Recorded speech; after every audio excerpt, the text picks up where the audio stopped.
research here on the War of 1812 events happening in Chatham. Just trying to see what's going to work for timing, where to go, what to do.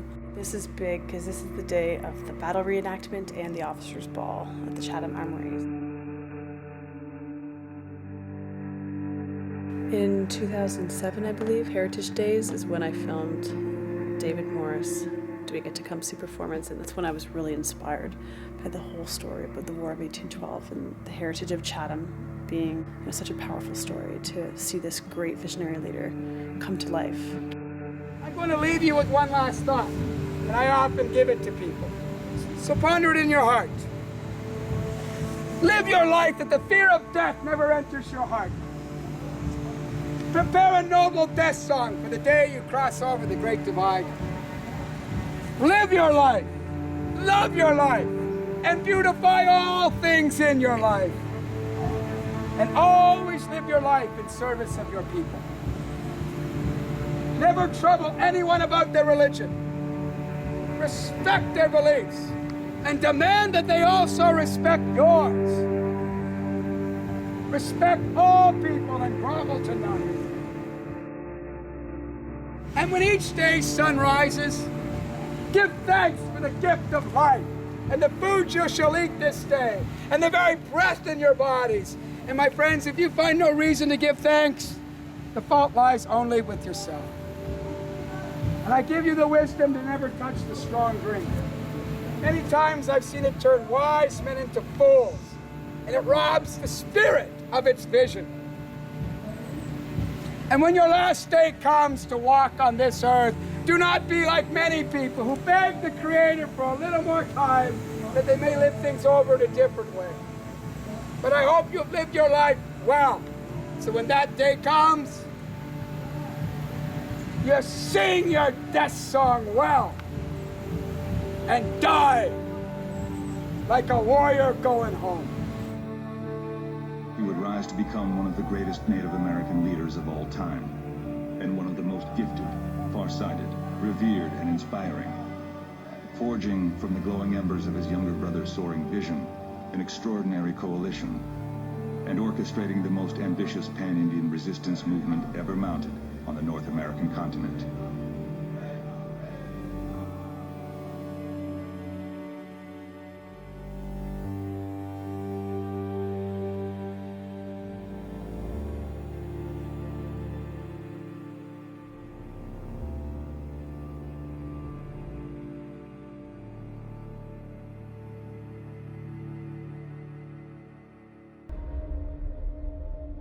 I have been in service to the King since 1776, from Fort Detroit through the Revolutionary War, and now to Fort Amherstburg with the second conflict with our American cousins.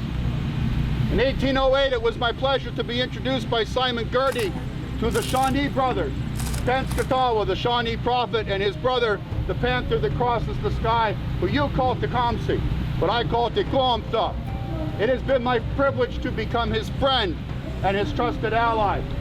When the war began in June of 1812, Colonel Elliott, my commanding officer at the fort, assigned me to be a part of Tecumseh's traveling party.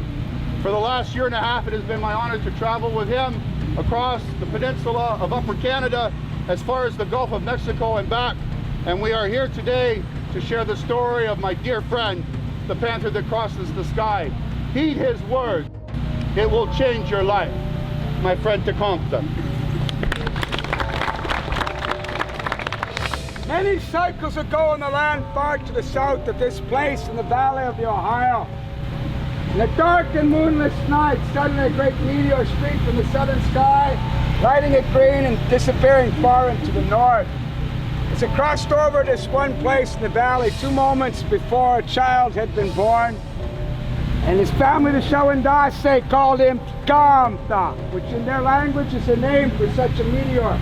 The language it translates to the panther crossing over. I who stand before you this day am that TECUMSEH. And this day I have come here to speak to you. And you have come to listen. It makes my heart glad to see you here today.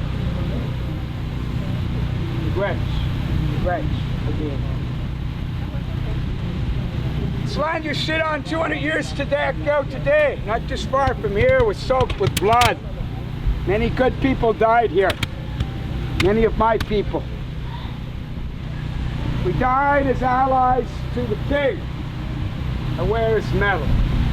Allies, not subjects. You understand the difference? If I don't like the king's general's battle plans, I can walk away. You're a soldier in the king's army, you try that one, they will shoot you. That's the difference between a subject and an ally. You understand? There were warriors of many different nations fighting here 200 years ago. I guess I'm most known for being the one that brought them together. From the Gulf of Mexico to far north of the Great Lakes, from near Montreal all the way to the Mississippi, our people took the hand of the king and fought as his friend. Why? Do not think we had a great love for your king. I think you have a saying in your time of what you call the Middle East. Suits as well. The enemy of my enemy is my friend. And that's about how warm it gets. Back in those days, the English liked us. We were making them rich. We brought them furs. They wanted to keep us living our old way because it was beneficial to them. You understand? I knew that. The Americans, they don't want the furs. They want the land under our feet. And if we don't gladly move west and give it to them, guess what they do to us? Get down, get down. Huzzah! Huzzah! Hurrah for Kentucky! Long before I was born, the English first came to this part of Turtle Island. We called it Francais. They don't treat us too bad. They like the furs and they stay on the great river and they don't want too much of our land. And they sure love our women. Mostly they leave theirs behind. So because we are married into many of them, when the Anglais come, they bring their hatred of the Francais and they immediately began to fight here, as they tell me they did across the Great Sea. Many of our nations get involved in the wars that have nothing to do with us, most taking the side of the Francais. After all, we're related to a lot of them by the time the Anglais come. We call them Anglais. We kind of talk to our nose so they hear it as Yangay or Yankee. Don't tell an American, it actually means English and French. So in the wars that come, finally the great French city at Quebec, where the river narrows, that's in our language. Quebec is where the river narrows. It falls to the English king. They come and take all the forts in the west. And their new Governor Amherst hates us. He refuses us to trade us. Does this work without powder and shot, which we cannot make? Many of the foolish men have gone and thrown their bow and arrows away, hunting only with this. I used only this to shoot two-leggeds, not four. If they have it, we better have it too. But I much prefer to hunt deer with bow and arrow than this. This is the Kentucky long rifle. It's very hard for us to get these. It's the most accurate weapon. The man I took it off certainly didn't need it anymore. That's how we got them. So Amherst began a new tact. He had a great conference at Fort Pitt Council with many chiefs of nations. He gave us gifts, thousands of woolen blankets to take home and put on our families. Once we did that, we quickly noticed thousands of us began to die from the disease that makes the face melt. Smallpox, you call it. We're not foolish. We certainly figured out what was on those blankets when they were gifted to us. How many of you thought biological warfare was something new? Who are fathers here? If someone gave you such a gift and you put it on your children and watched them die horrible deaths, what would you like to do to the people who gave you the gift? Any suggestions? You would all be Pontiac's warriors, wouldn't you? He took up the war club against the English because they did such things to us. And every fort west of the Great Falls, except Detroit and Fort Pitt, which were laid siege to for months, fell to Pontiac's warriors. One of them was my father, Pukesinwa, the war chief of my nation, he who strikes hard. But in that war, as they call it, over 2,000 English died and less than 80 of our warriors died. They said it was a victory. Good, a few more victories like that will drive them all out of Turtle Island. But our clan mothers said, enough shedding of blood. We can't go to war unless the clan mothers say we can. How many of you knew that? My wigwam is owned by my wife. It's built by her brothers. Only a guest in my wife's wigwam. If I take her off and my basket's on the outside when I come home, our marriage is over. How many of you guys would like that? I have a theory on why the Europeans wanted to quickly eradicate us. They didn't want their women getting any ideas. I see it didn't work. Good. Our women were very powerful in our way, not as we observed the whites that came. We treated their women and they beat them. We never raised our hand in anger. You have to be pretty insane to do it. You want to sleep in the snow. Anyway, I digress on this. Pontiac's warrior spot. And finally we met with the English. Spoke for the king was Sir William Johnson. Lived in the valley of the Mohawks. We met him at a place called Fort Stanwix. We made the great treaty there. This was the resolve. The two-row wampum. I always carry a small version of it when I rally with the English kings to remind them, the English officer, of our relationship with the king. Two purple lines, one representing the English people, one representing my people. See the three white lines between them? Stands for unity, understanding, and peace between us. Notice the lines do not cross, each respecting the way of the other and leaving them to live as they choose. This was our relationship from that forward with the English king. So they drew a line on the top of the Allegheny Mountains, the Adirondacks, whatever you call them, changes in it. We were supposed to stay west and the English were supposed to stay east. We stayed west. How long did the English stay east? Never saying, but as long as my finger is how long they keep their promises to us. Against their king's orders, some rich Virginians began to sell off a land called Kentucky, south of the Ohio River, the Shawandase land. According to the king's laws, no one can live in Kentucky. The reason he made that treaty is for generations, none of our nations lived there. There was a great herd of bison there, you understand? The Cherokee live in Tennessee, south of Kentucky. We're not on the best terms with them. But when we meet in Kentucky, we're brothers. There's no bloodshed there.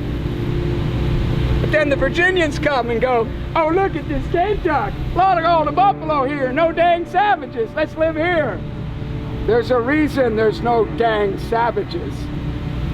So these Virginian gentlemen form a company to sell land they don't own, called the Ohio Valley Land Company. Men of great integrity selling land they didn't cost them anything. There's a great profit. Two of their names, George Washington and Thomas Jefferson. Men you've heard of great integrity. I want you to tell the truth about them. They're the ones that caused an ocean of blood to flow for their own greed. Later became fathers of the country called the United States. You know why the United States had to be born? The king was going to take all their land because they've broken his laws. And the only way that doesn't happen is that they break away and form a new country. Now you know why the United States exists. So I feel sorry for these poor Virginian indentured servants that buy this cheap land. Because my warriors are infuriated. Within few years, every buffalo in Kentucky is dead. And our children cry in hunger. So many of our warriors no longer go to Kentucky to hunt buffalo. We go there to hunt Virginians. One of the chief's counsels against this is a great man called Chief Logan. He said we must make peace with them. They too are children of the Creator. They don't understand what it is they are doing. Good man, Logan, until one day his heart changed. He lived north of the Ohio River, and one day while his men were all away hunting, some Kentuckians came to his village and killed everyone. All his women and children. Even his newborn baby was cut out of his daughter's belly and its head was smashed.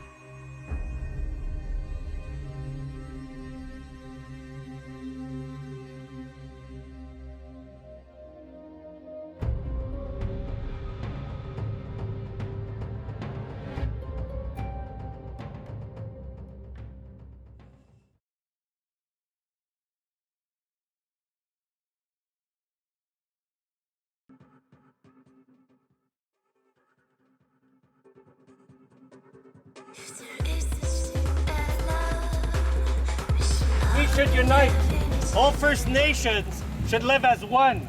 And only by practicing our traditions and respecting our elders could we survive. C'est le seul temps où on pouvait être respecté, c'est lorsqu'on respectait les autres. Yes, you've noticed this French but potent accent. I'm Abenaki Indian from Odanak, near Trois-Rivières in Quebec.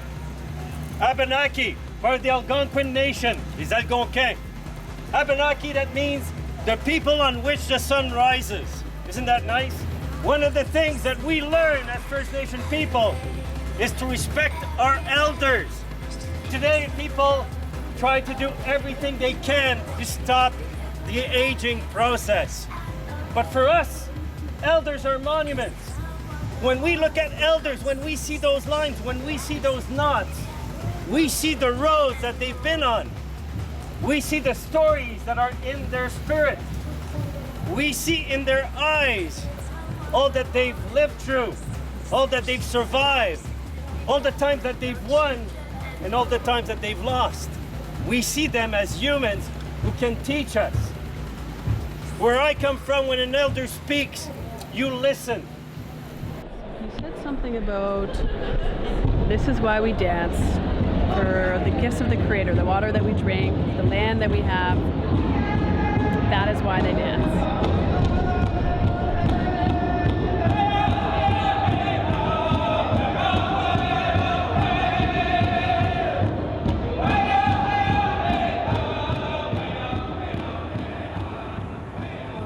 So beautiful.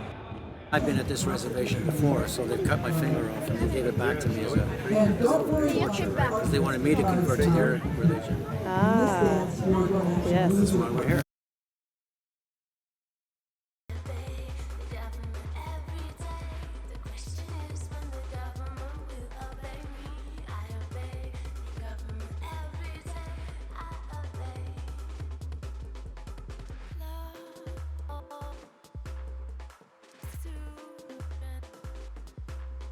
This is so exciting seeing it all happening right now, you know?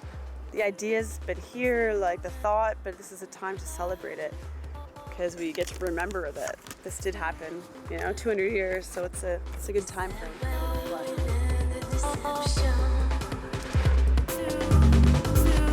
I said, take your time and learn the deception. When we will learn the deception.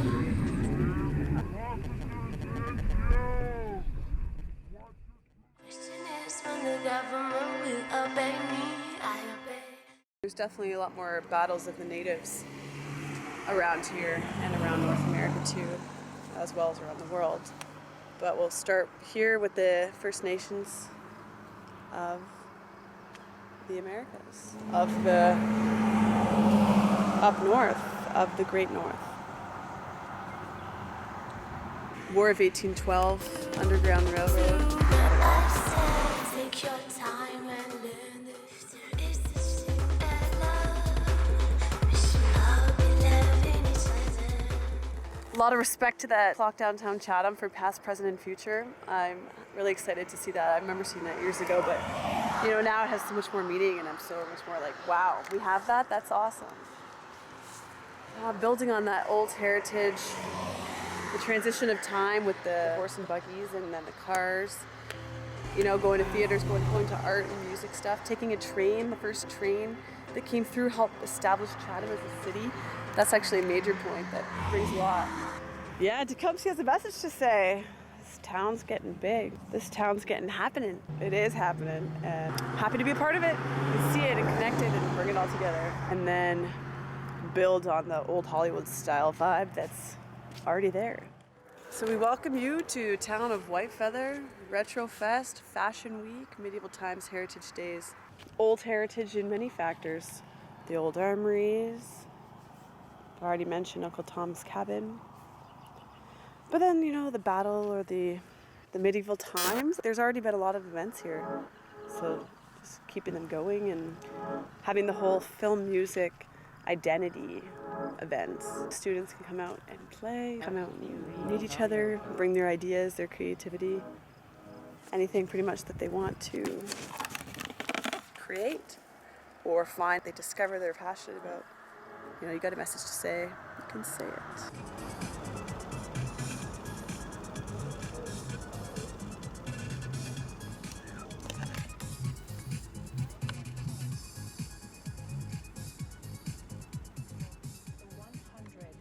A ranking of the most influential persons in history. A ranking of the most influential persons in history.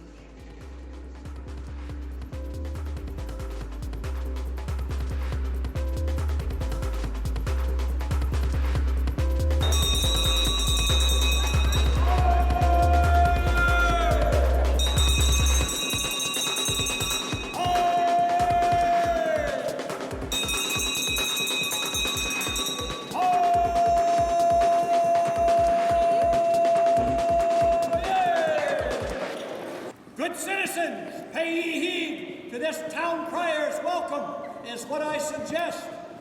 Soon you will, in 1813 style, be others meeting, and then you'll be specially eating. Welcome to this Chatham Armory in Tecumseh Park, commemorating the great Shawnee chief